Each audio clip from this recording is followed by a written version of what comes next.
9 de la mañana, 2 minutos, 8 grados de temperatura y con mucho gusto estamos recibiendo en esta mañana de Arriba Gente al subsecretario de Salud, José Luis Sadjian. Bienvenido. ¿Qué tal, José Luis? Buenos días, muchas gracias. Buenos días. Bueno, nos vamos a meter de lleno en la enorme cantidad de temas que tienen que ver con el Ministerio de Salud y el primero de ellos, que lo comentábamos con Lorena en el arranque de Arriba Gente, que tiene que ver con los nuevos brotes aparecidos de coronavirus. Cualquiera de ellos siempre preocupantes, pero uno en particular que ha venido acompañado de algunas dificultades extra. Estamos refiriéndonos al brote aparecido en Montevideo, en el asentamiento, a partir de una reunión de tipo familiar, de un cumpleaños, pero en la que, entre otras cosas, tuvimos la dificultad para determinar lo que sería el caso cero, la dificultad adicional de la situación que tuvo que vivir un trabajador de la salud con un hecho delictivo de por medio que, bueno, no permitió terminar ese día con la jornada de hisopados, pero además con otra cosa que agregaba Lorena, ahora la dificultad de que hay gente que no se presenta o no levanta la mano para decir yo también estuve en esa reunión. Una situación relativamente compleja por la que son varios los ministerios que están trabajando en conjunto. Así es, en este brote que tuvimos en el asentamiento, un barrio vulnerable, nos pone a prueba y presenta realidades distintas. Cada brote es un desafío, no solo el del barrio Unidos. En este caso no pudimos terminar el trabajo de rastreo y de testeo, por lo cual hoy vamos a estar acudiendo nuevamente. Cuando tenemos brotes en asentamiento, nosotros disparamos rápidamente un protocolo o un plan de acción que involucra a varias instituciones estatales. Ministerio de Salud Pública para hacer el rastreo epidemiológico, el seguimiento, el testeo. ACE, a la Administración de Salud del Estado, para hacer los hisopados, aleatorios y los hisopados a las personas que corresponda. Al MIDES, para dar esa contención social, esa ayuda o ese acompañamiento a las personas, porque es muy difícil permanecer en cuarentena o es muy difícil cuando a uno se lo diagnostica con coronavirus en esos barrios, en ese barrio. Y también al SINAE para, en caso de necesitarse cualquier elemento de higiene, y también se puede brindar por la asistencia del SINAE. Quiere decir que trabajamos en conjunto varias organizaciones para atacar rápidamente y dar control a los brotes en barrios vulnerables. Precisamente en el barrio Unidos o el 6 de enero estamos acudiendo en el día de hoy, vamos a estar con un puesto de hisopado para hisopar a todos los contactos que hayan sido de casos confirmados y también llevar tranquilidad al barrio, y todo aquel vecino que quiera hisoparse para su tranquilidad, para la de su familia, puede acudir al puesto de hisopado y puede realizarse el hisopado sin ningún tipo de problema. Acá lo importante es no estigmatizar, porque coronavirus hemos tenido y tenemos a lo largo y ancho del país, en todos los barrios, ya hemos tenido en barrios de vulnerabilidad y lo hemos podido controlar. Así que pasa como pasa en cualquier barrio, sucede en todos los ámbitos sociales. Desde el gobierno estamos dando toda la contención, todo el acompañamiento y estamos trabajando fuertemente para controlarlo, como lo hemos hecho en todos estos 5 meses de pandemia. En una zona de vulnerabilidad socioeconómica, ¿cómo se maneja el tema de la cuarentena? Donde muchas veces el aislamiento, por el tipo de viviendas más pequeñas, presenta dificultades. ¿Cómo lo manejan? Bueno, desde el punto de vista social, esa contención del MIDES de otorgar alimentos, otorgar elementos de higiene, acompañamiento, todo lo que haga falta. Y también el MIDES cuenta con un centro de acogida o un centro de cuarentena o de tratamiento en la zona de Malvin Norte para aquellas personas que no puedan tener cuarentena en su casa o deseen también. No, es un centro en Malvin Norte. El Estadio Charrúa también lo podemos usar. El estadio también es para los refugiados o casos que se presenten especiales, pero en este centro de Malvin el MIDES también cuenta con para las personas que no puedan realizar la cuarentena, puedan acudir a este lugar voluntariamente a permanecer ahí con la atención debida los días que correspondan. ¿Cuáles podrían ser las consecuencias si no se puede establecer ese hilo epidemiológico a partir del brote de este barrio? Bueno, estamos trabajando fuertemente en establecer ese control y ese hilo epidemiológico. Hemos tenido en este barrio 2 o 3 focos que están nuestra división de epidemiología trabajando para intentar identificar dónde es el inicio. Y identificar el inicio nos puede decir un poco de cómo se desarrolla estos contagios o de dónde provienen o en qué evento sucede o sucedió y también eventualmente qué otros contagios pueden haber. Ese es un trabajo casi detectivesco de realización, de consulta, de estudio que se realiza del Ministerio de Salud Pública para identificar esos contactos y seguir testeando en el caso de que sea necesario. Otro de los puntos de preocupación es Rivera, concretamente, que también ha tenido un aumento de casos en las últimas horas.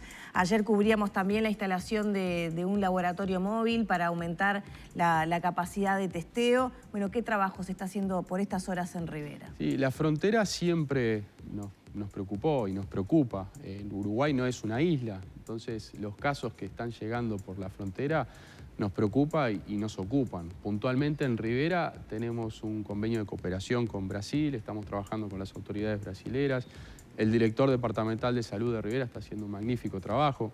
Ya tenemos experiencia en brote en Rivera. Recuerdan que uno de los primeros brotes fue en la ciudad de Rivera, que viajó el presidente de la República en 2 oportunidades, que se establecieron medidas de contención. Quiere decir que hay un aprendizaje previo que vamos a aplicar en este caso.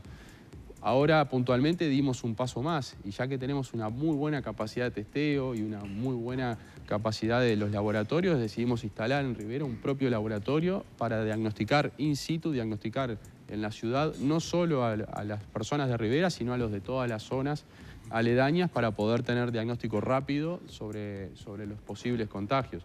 Quiere decir que estamos trabajando, tenemos una actitud proactiva hacia los casos, hacia los brotes, y estamos yendo al lugar, en este caso Rivera, a controlar eventuales contagios. ¿Dónde está la dificultad en la frontera? Porque los controles a todas las personas que ingresan se han ajustado, ¿no? Sí. Camioneros, personas que pasan por los puntos de frontera, a todo el mundo se lo hisopa, se lo controla, se le pide dónde va a ir, ¿no? Hay una trazabilidad. ¿Dónde está entonces esa...? Y la dificultad es que es una única ciudad, es que no hay una división o no hay un accidente geográfico que divida 2 países. Acá la ciudad es la misma, tú cruzas la calle y estás en un país o en el otro.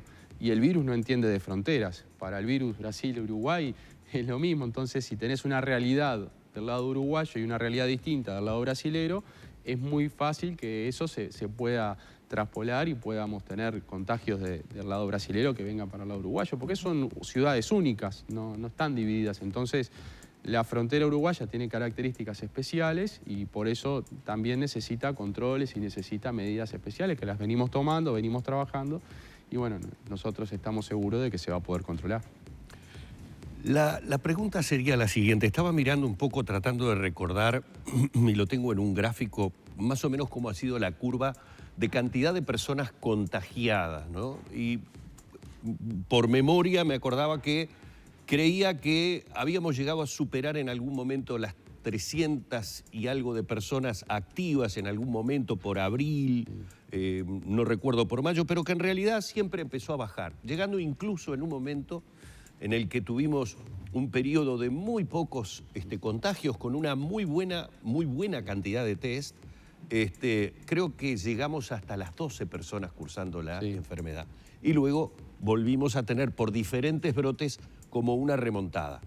También es cierto que en ese interín, ¿no? Esto es para ayudar un poco a la memoria de la gente, se fueron abriendo muchas actividades. A la apertura de actividades se sumó una enorme cantidad mayor de test. Yo recuerdo que cuando arrancamos con la pandemia no llegábamos a los 200 test diarios. En un determinado momento, cuando llegamos a los 300, ¡pah! ¡Qué bueno! Recuerdo un número ahora de 3.899 hace pocos días como el número récord. Entonces uno podría decir, perfecto, si en algún momento tuvimos 300, ahora estamos en los 200 y poco cursando la enfermedad, ¿cuál sería el número de personas contagiadas preocupante, verdaderamente peligroso para el sistema sanitario uruguayo?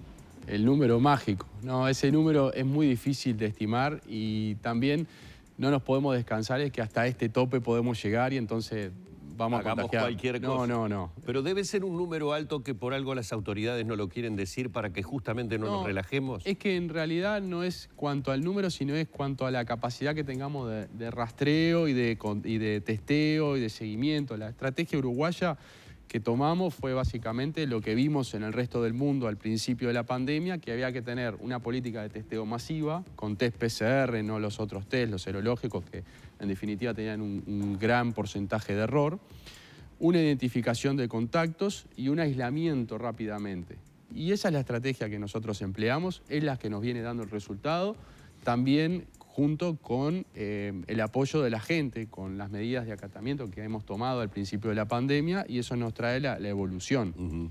Es muy difícil estimar un número que decir, bueno, hasta acá soportamos. No, nosotros trabajamos para que todo sea controlado, no tener un número que decimos, bueno, no podemos. No, trabajamos y si hay que incrementar recursos humanos, lo incrementamos.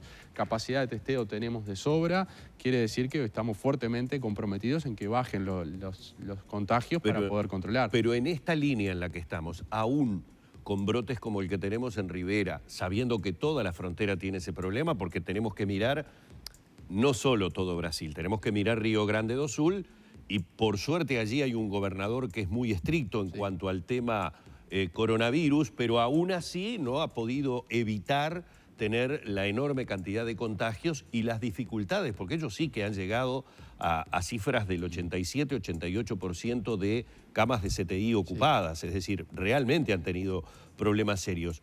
Uno puede igual imaginar que pese a estas situaciones y estos brotes, esas canillas de las que habló en su momento el presidente con respecto a la economía se pueden seguir abriendo. En este juego, y cuando digo juego lo digo en el término serio del tema de abrir un sector de la actividad económica, porque no nos olvidemos, reitero, para mucha gente, que realmente desde el 13 de marzo sigue parada. Hay gente que está esperando para poder volver a tener actividad. En ese juego decía de abro determinada actividad, espero un par de semanas a ver qué repercusión genera. Eso por el momento se puede seguir, es decir, estamos todavía en una etapa de aperturas, no de pensar que estos brotes pueden hacer que haya que dar una marcha atrás. Bueno, tenemos un caso único que la mayoría de las actividades están abiertas. Hay actividades que faltan, es verdad, y nos preocupa porque son fuentes laborales y porque son un montón de uruguayos que están esperando para retornar a su actividad y que están esperando y están desde el 13 de marzo sin poder trabajar. Eso nos preocupa muchísimo. Pero para poder seguir abriendo actividades tenemos que tener controlada lo que es la pandemia, lo que es el coronavirus. Por eso es importante controlar los brotes. Hasta el momento no hay dispuesto ninguna medida de que haya que retroceder, ni mucho menos. Nosotros seguimos con el plan de estudio y el plan de aperturas muy responsable que hemos tenido desde el principio.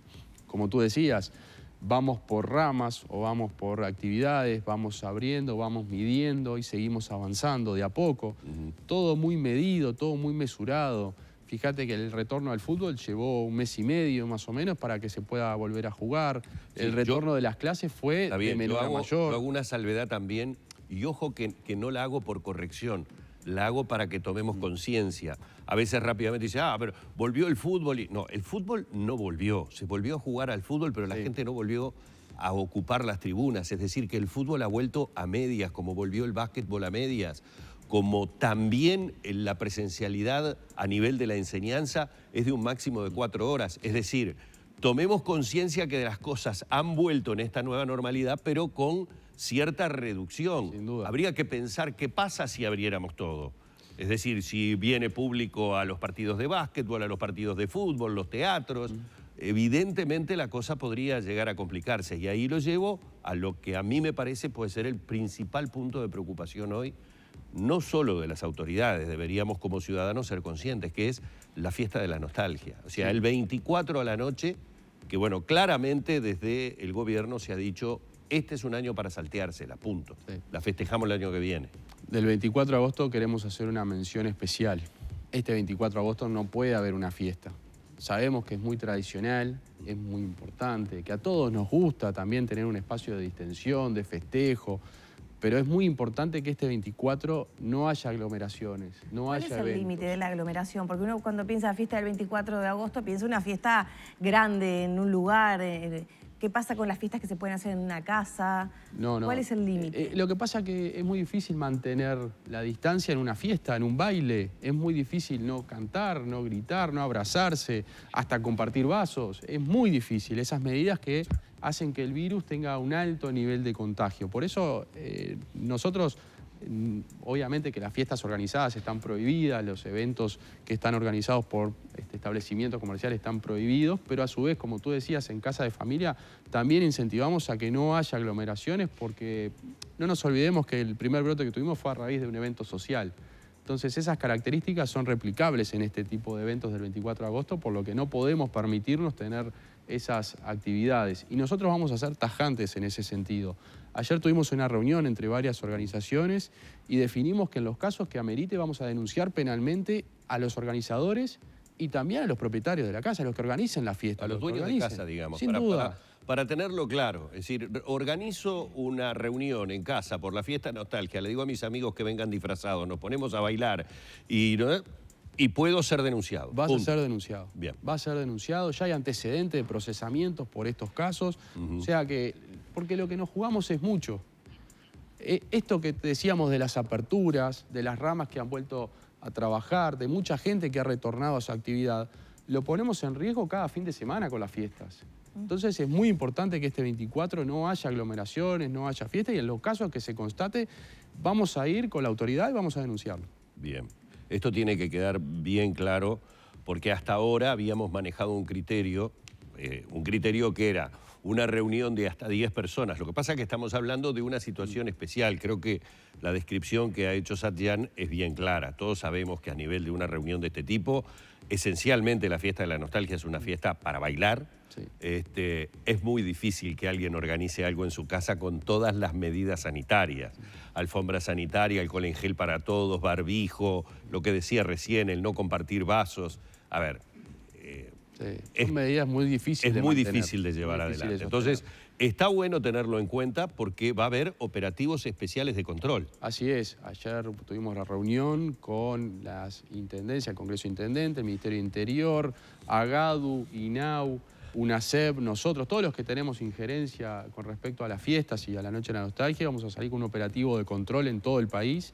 Rápidamente vamos a disponer de móviles o de inspectores para poder fiscalizar. Ya estamos haciendo una tarea de prevención, o sea que las fiestas lo mejor es que no se realicen y prevenir antes de que se realicen, pero en caso de que se constate en ese día, vamos obviamente a estar presentes. Esa fecha y la eventual realización de fiestas, ¿podría ser un punto de inflexión, por ejemplo, en que se disparen casos? Sin duda puede ser un punto donde cambie el estatus sanitario del país. Por eso ahora lo que nos preocupa es el 24 de agosto, que no haya aglomeraciones, porque hemos detectado, y ustedes lo ven, hay brotes en distintas zonas del país, entonces el 24 puede disparar nuevos brotes, nuevos contagios, que fácilmente pueden alcanzar a un número de personas importante y se pueda llegar a dar un estatus sanitario que es el que no queremos para el país. Entonces es importante que no haya aglomeraciones, se puede ser un punto de inflexión para lo que es la pandemia en Uruguay. Nosotros, desde nuestro lado, responsablemente estamos alertando y exhortando a las personas que responsablemente tomen las medidas del caso y bueno, este 24 lamentablemente lo dejemos pasar. Ya vamos a tener ocasiones de juntarnos, de celebrar, de festejar, pero este 24 lamentablemente no. Ayer el ministro de Turismo anunció la reapertura para el turismo de países integrantes de la Unión Europea. Todavía no hay fecha. ¿Para cuándo se maneja un posible, digamos, retome de la actividad turística internacional? Bueno, es otra rama que también ha sido muy golpeada por la pandemia a nivel mundial, no solo en Uruguay. Por eso es importante dar pasitos cortos pero seguros. Entonces el anuncio del ministro va de la mano de un montón de trabajo que venimos haciendo. La fecha todavía no la tenemos. Pero para el verano se espera que se pueda... Estamos trabajando para que pueda llegar a ser en el verano. Estamos trabajando. Va a depender de la realidad sanitaria que tengamos en el país, va a depender de la realidad sanitaria que haya en esos países de origen y, bueno, eventualmente de un montón de cosas que tienen que jugar en el medio. Pero estamos trabajando para poder llegar al verano. Anunciar la reapertura sin fecha indica que, por ejemplo, se puede empezar a comercializar paquetes con esos países. Bueno, es muy difícil comercializar sin fecha. Entiendo que hay aerolíneas que ya venían vendiendo también pasajes de libre apertura o de libre vuelo. Estamos trabajando, como te decía, para que pueda ser en verano, pero todavía no hay nada seguro. Ayer usted en una entrevista expresaba que se está trabajando, analizando el protocolo también de la Conmebol para, bueno, que se ve con buenos ojos a nuestro país para la organización de eventos. ¿En qué etapas está y cuán viable es que vengan equipos de otros países a jugar a Uruguay? La Conmebol propone que viajen las delegaciones, que se utilicen corredores sanitarios para los cuadros o los clubes que vengan a jugar o los que vayan a jugar, eso para la primera fase. Estamos estudiando cómo se puede llevar a cabo ese tratamiento o ese protocolo sin poner en riesgo, obviamente, a nuestros jugadores o a nuestra población de eventuales contagios. Esa es la etapa que estamos ahora, porque nosotros venimos haciendo las cosas bien, somos de los mejorcitos de la clase, entonces es muy difícil poder establecer un protocolo de este tipo y mantener o contemplar y dar garantías al resto de la población. Quizás para países que tengan otro estatus sanitario no significa tanto cambio, pero nosotros tenemos que mantener esto que hemos conseguido entre todos, por eso tiene que ser algo muy responsable y tiene que ser un protocolo muy estricto en cuanto al manejo de las personas, ¿no? Y ahí corren los tiempos, ¿no? Porque si hay 7 días de aislamiento, doble hisopado, etcétera, por ejemplo, para torneos deportivos se complica, ¿no? Sí, para esta modalidad que sería partidos de ida y vuelta o partidos en el extranjero y en Uruguay, hay que buscar una forma de, manteniendo las garantías, que sea viable también la realización del evento. Y bueno, esa conjunción, ese equilibrio es el que estamos trabajando con nuestros expertos para poder llegar a una propuesta. Ayer estábamos dando una noticia, en realidad venimos dándola todos los días y siempre bromeamos un poco con Vero Chevalier, que tiene casi como una exclusividad en cuanto al tratamiento de todas las noticias que llegan con respecto a la o las vacunas que en el mundo podrían surgir por coronavirus. Pero ayer yo me metí en su sección y leí algo a través del diario El País de Madrid que me llamó poderosamente la atención.